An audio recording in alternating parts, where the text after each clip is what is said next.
Bonjour, bienvenue à ce quatrième jour de défi intitulé « Je fais confiance à mon intuition en toutes circonstances ». Est-ce que tu as remarqué à quel point nous les femmes, nous sommes privilégiées parce que nous avons été dotées d'un outil puissant de guidance qui est l'intuition. Je sais, les hommes aussi ont une intuition, mais chez les femmes, c'est beaucoup plus développé. Peut-être parce que nous portons la vie et que pour pouvoir protéger cet être à qui nous donnons la vie, nous avons besoin d'une guidance divine. Dans tous les cas, cet outil mis à notre disposition, nous l'utilisons bien sûr quand il s'agit bien sûr de notre enfant, on parle d'instinct maternel. Mais quand il s'agit de la relation amoureuse, nous l'oublions complètement, nous le mettons de côté. Tout ça parce que nous voulons tellement être en relation, nous avons peur d'être seuls, nous voulons éviter la rupture. Du coup, nous oublions d'écouter notre intuition et nous nous mettons à raisonner, à nous raconter des histoires pour maintenir la relation ou pour vivre une relation.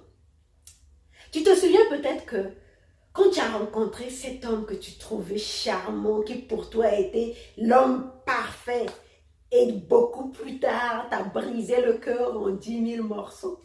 Tu te souviens peut-être qu'au début, quand vous vous êtes rencontrés, à sa façon de se tenir, à sa façon de venir au rendez-vous nonchalamment ou bien toujours en retard, à sa façon de te parler, à sa façon de dire certaines choses qui te mettaient mal à l'aise.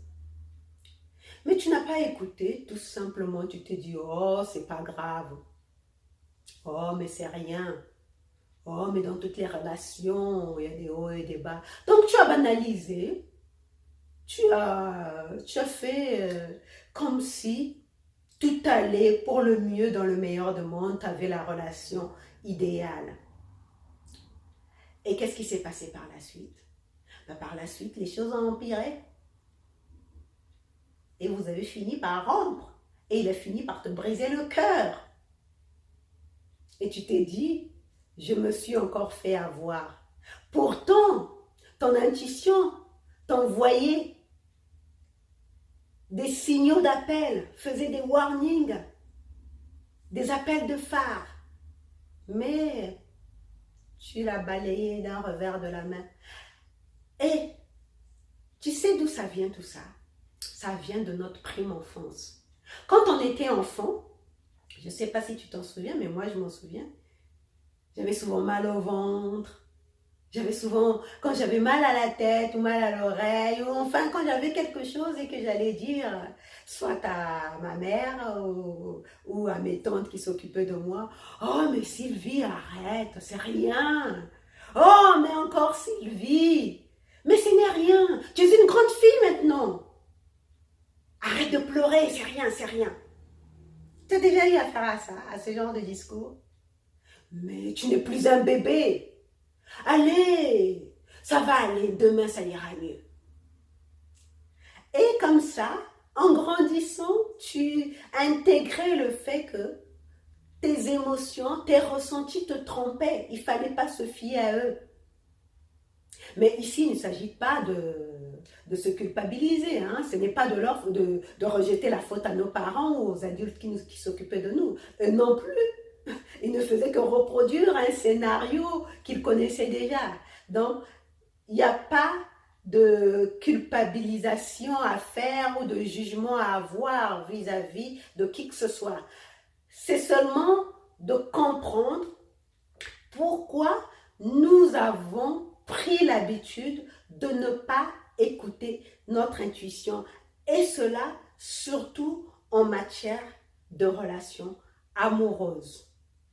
Donc, si tu as bien compris, par tout ce discours, je vais attirer ton attention sur le fait que désormais, écoute ton intuition. Donc, pour cela, la conduite à tenir ici, c'est quoi? Premièrement, c'est de considérer ton intuition comme un GPS. Tu sais, le GPS est un outil formidable qui a été étudié soigneusement pour t'emmener d'un point A à un point B.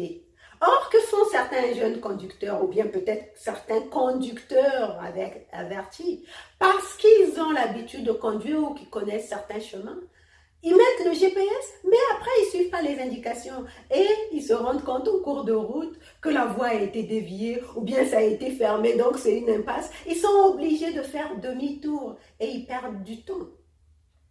Et c'est ce que nous faisons aussi dans nos relations. Dans nos relations, nous n'écoutons pas notre intuition, nous fonçons à tête baissée dans une relation, alors que peut-être l'homme de notre vie, notre âme sœur, était à côté, mais nous avons dévié vers une relation malsaine, toxique, et avons perdu notre temps pour revenir.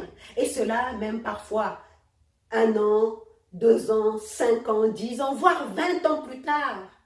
Nous nous rendons compte que nous avons passé notre vie à côté d'un pervers narcissique, d'un psychopathe, d'un égoïste, enfin que sais-je. Et nous revenons amers au point de départ, attendant désespérément de trouver l'homme de notre vie, l'âme sœur. Donc,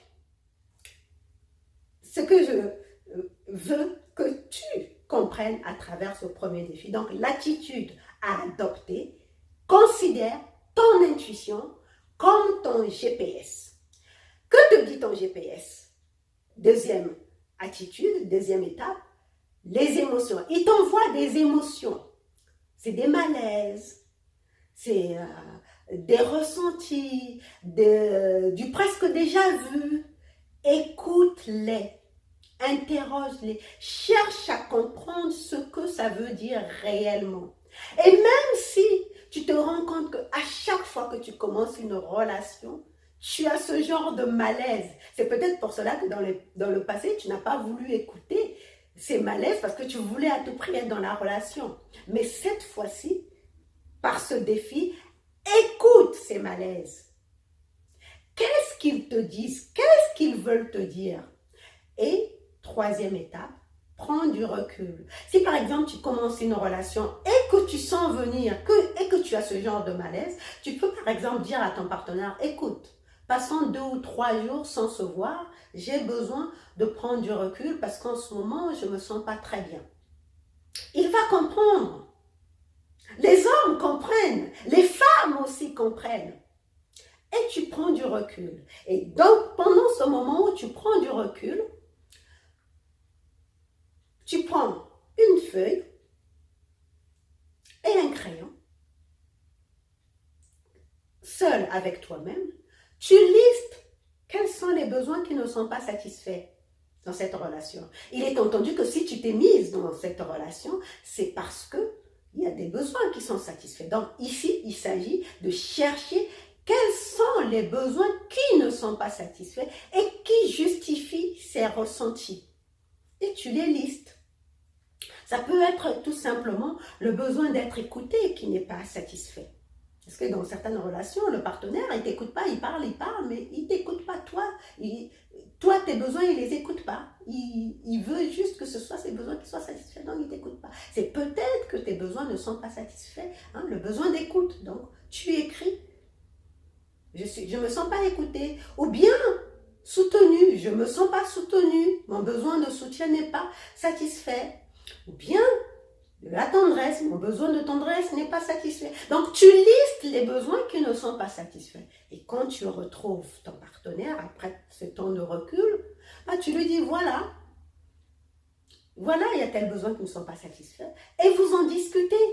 Et tu fais de sorte que, quand vous êtes ensemble, que ce besoin soit satisfait. Et si au bout du compte, ils ne sont toujours pas satisfaits, tu sais ce qui te reste à faire, c'est de prendre une décision. En prenant cette décision, non seulement tu rendras service à ton partenaire, tu te rendras aussi service à toi-même. C'est ce qu'on appelle l'amour de soi.